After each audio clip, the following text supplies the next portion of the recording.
දකුණේ සිදු වූ පුද්ගල ඝාතන කිහිපයකට යොදාගත් ගිනි අවි තමන් විසින් ප්‍රවාහනය කළ බව ශ්‍රී ලංකා පොදුජන පෙරමුණේ හිටපු ප්‍රාදේශීය සභා අපේක්ෂක සම්පත් මනම්පියරි අනාවරණය කර තිබෙනවා.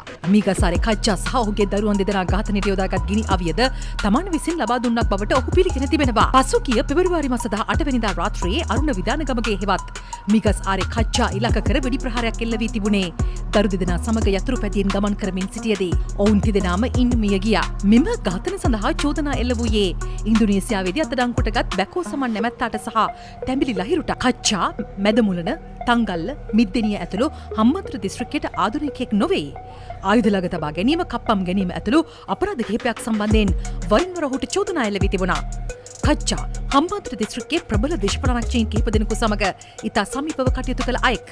නමුත් අරුණ විදානගමගේ හෙවත් කච්චා වඩාත් ආන්දෝලනයට ලක් වූයේ පසුගිය වසරේ YouTube නාලිකාවක පෙනී සිටිමින් කළ ප්‍රකාශයක් සමගයි. මම දාලා දිනෝ වින්දිතයන් ආරක්ෂා කිරීම ඇතුළේ මම දාලා දිනෝ පැමිණි. ආරක්ෂා විල ඒකට මට ලැබිලා නැහැ. මගේ කට ඇරියොත් ප්‍රශ්න ගොඩක්. මම ගැන වගකීමක් ගන්නවා නම් කවුරු හරි මම මේ සීලු දෙය කියනවා. තාළුදීන් විතරද අතුරුදහන් වෙලා තියෙන්නේ. එක ආණ්ඩුවක් ආවම මේක ඔප්පු වෙනවා. අනිත් ආණ්ඩුවම කොහොමද ඒක නැති වෙන්නේ? එකක් කිව්වේ තාළුදීන් කිව්වේ. එතකොට බෙලියති චණ්ඩිය මුතුමාට මොකක්ද උනේ? අධිආරක්ෂිත කලාපය යගෙට මැරුණානේ. කොහොමද අධිආරක්ෂිත කලාපය මැරෙන්නේ? මගේ ජීවිතේ නැති කරා කියලා මේ සාක්ෂි නැති වෙන්නේ නැහැ. සාක්ෂි ඕන විදියට ලෑස්ති කරලා තියෙනවා. මගේ ජීවිතේට දැන් හතරක් වුණොත් ඒ සියලුම සාක්ෂි මාධ්‍යයට එයි. පුළුවන් නම් මම මරලා පෙන්නන්න බය නැහැ. ඒ කියන්නේ මේ මිනිස්සු මම දැන් කොහොමත් මේ මිනිස්සු මට නිවන් සුව පතලා තියෙන්නේ. අරුණ විදානගමගේ මේ සාකච්ඡාවේදී හම්බන්තොට දිස්ත්‍රික්කයේ ප්‍රබල දේශපාලන චරිත ගණනාවක් පිළිබඳව විවේචනාත්මක අදහස් පළ කර තිබුණා.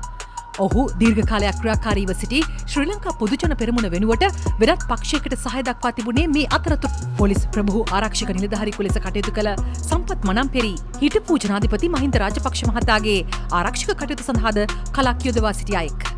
එම කාලය තුළ පැහැර ගැනීමේ සහ ඝාතන සිදුවීම් කිහිපයකට සම්පත් මනම්පෙරිට චෝදනා එල්ල වුණා. ඉන් එක් සිදුවීමක් වූයේ ප්‍රකට ව්‍යාපාරිකයෙකු වූ කලා ට්‍රේඩර්ස් හිමිකරු ශ්‍රී ස්කන්ධ රාජා පැහැරගෙන ගොස් කප්පම්ගෙන ඝාතනය කිරීමයි.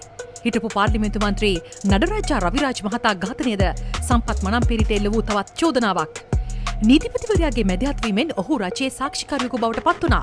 2016 වසරේදී මහාධිකරණය මගින් එහි සියලු සැකකරුවන් නිදොස්කොට නිදහස් කෙරුණු අතර මේ වන විට ඊට අදාළ නඩුව අභිහාජන අධිකරණයේ විභාග වෙමින් පවතිනවා. තෝරයාය ප්‍රදේශයේදී තරුණයින් දෙදෙනෙකු ඝාතන සිද්ධියේ ගිනි අවි දෙකක්ද මනම්පෙරි විසින් වෙඩික්කරුවන් වෙත ලබා දී ඇති බවට ඔහු අනාවරණය කර තිබෙනවා. පොලිසිය ප්‍රකාශ කළේ T56 ගිනි අවි 3ක්, පිස්තෝල 5ක් සහ ජීව උණ්ඩ විශාල සංඛ්‍යාවක් ඔහු ප්‍රවාහනය කර ඇති බවයි. මනම්පෙරි පසුගියදා මිද්දෙනියට රැගෙන ආපසුව තවත් ස්ථානයක තිබී උණ්ඩ හා ගිනි අවි කිහිපයක් සොයාගෙන